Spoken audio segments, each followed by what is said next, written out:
ഒരു വിശാലത വരാൻ പോകുന്നു എന്ന് കർത്താവായ യേശുവിൻ്റെ നാമത്തിൽ ഞങ്ങളുടെ വചനപ്രഭാതത്തിൻ്റെ പ്രേക്ഷകർക്ക് വേണ്ടി പ്രവചിക്കുന്നു. പരിശുദ്ധാത്മാവ് തരുന്ന വചനമാണ് പ്രവചനമായി ഭവിക്കുന്നത്. ഞങ്ങൾ പ്രസംഗിച്ച ദൈവവചനം നിങ്ങൾ കേട്ടു. മനുഷ്യൻ്റെ വചനമായിട്ടല്ല, സാക്ഷാൽ ആകുന്നതുപോലെ ദൈവത്തിൻ്റെ വചനമായി കൈക്കൊണ്ടു.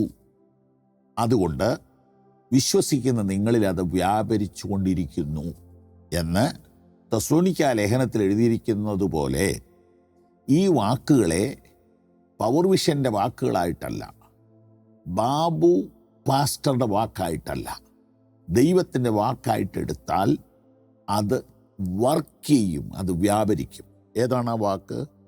ഒരു വിശാലത വരാൻ പോകുന്നു. ചിലർക്കിത് അനുഭവമാവും. ഞാൻ നിങ്ങളോട് പറയട്ടെ, വാക്യം 19, എൻ്റെ ദൈവം എന്നെ വിശാലതയിലേക്ക് കൊണ്ടുവന്നു, എന്നിൽ പ്രസാദിച്ചിരുന്നത് കൊണ്ട് എന്നെ വിടുവിച്ചു. അതിൽ നമുക്ക് വിശാലതയെക്കുറിച്ച് മാത്രം ചിന്തിക്കാം. ഈ മനുഷ്യൻ ചില മണിക്കൂറുകൾക്ക് മുമ്പ് എവിടെയായിരുന്നു? മരണപാശങ്ങൾ എന്നെ ചുറ്റി, അഗാധ പ്രവാഹങ്ങൾ എന്നെ വളഞ്ഞു, എന്നെ ഭ്രമിപ്പിച്ചു, പാതാളപാശങ്ങൾ എന്നെ വളഞ്ഞു, മരണത്തിൻ്റെ കണികളും എന്നെ തുടർന്നു പിടിച്ചു. എൻ്റെ കഷ്ടതയിൽ ഞാൻ യഹോവയോട് വിളിച്ചപേക്ഷിച്ചു, എൻ്റെ ദൈവത്തോട് നിലവിളിച്ചു. അവൻ തൻ്റെ മന്ദിരത്തിൽ നിന്ന് എൻ്റെ അപേക്ഷ കേട്ടു. തിരുമുമ്പിൽ ഞാൻ കഴിച്ച പ്രാർത്ഥന അവൻ്റെ ചെവിയിലെത്തി. അങ്ങനെ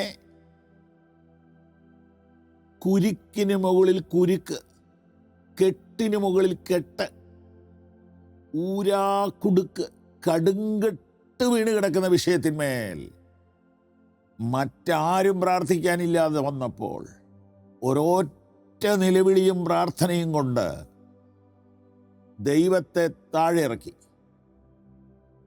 ഇപ്പൊ പറയുകയാണ്, അവൻ എന്നെ വിശാലതയിലേക്ക് കൊണ്ടുവന്നു. ഇന്നത്തെ ദിവസം ഇത് ചിലരുടെ ജീവിതത്തിൽ സംഭവിക്കുന്നു എന്ന് ഞാൻ ആത്മാവിൽ കണ്ടുകൊണ്ട് പ്രാർത്ഥിക്കുന്നു. സാമ്പത്തിക മേഖലയിൽ ഒരു വിശാലത, സാധ്യതയില്ലാത്ത സ്ഥലങ്ങളിൽ ഒരു അഡ്മിഷൻ, സാധ്യതയില്ലാത്ത വിധത്തിലൊരു മാർക്ക്, സാധ്യതയില്ലാത്ത ചില ഇൻ്റർവ്യൂകളെ കടന്നു പോകുന്നു. അവൻ എന്നെ വിശാലതയിലേക്ക് കൊണ്ടുവന്നു. അവൻ എന്നെ വിശാലതയിലേക്ക് കൊണ്ടുവന്നു. He brought me out into a wide and safe place. ഇങ്ങനെ വിശ്വസിക്കണം. വിശാലത വരാൻ പോകുന്നു. പണ്ടൊരിക്കൽ എബ്ബേസ് പ്രാർത്ഥിച്ചു, എൻ്റെ അതിരിനെ വിശാലമാക്കണമെന്ന്. വചനത്തെ വിശ്വസിക്കുകയും അത് അതുപോലെ ചെയ്യുകയും ചെയ്യുന്നവർക്ക് അങ്ങനെ സംഭവിക്കും, ഒരു സംശയം വേണ്ട. ഇത് 1-2 കൊല്ലത്തെ അനുഭവമല്ല, ഏകദേശം 40 കൊല്ലത്തിലധികമായിട്ടുള്ള അനുഭവമാണ് പറയുന്നത്. വിശാലതയിലേക്ക് ദൈവം കൊണ്ടുവരും.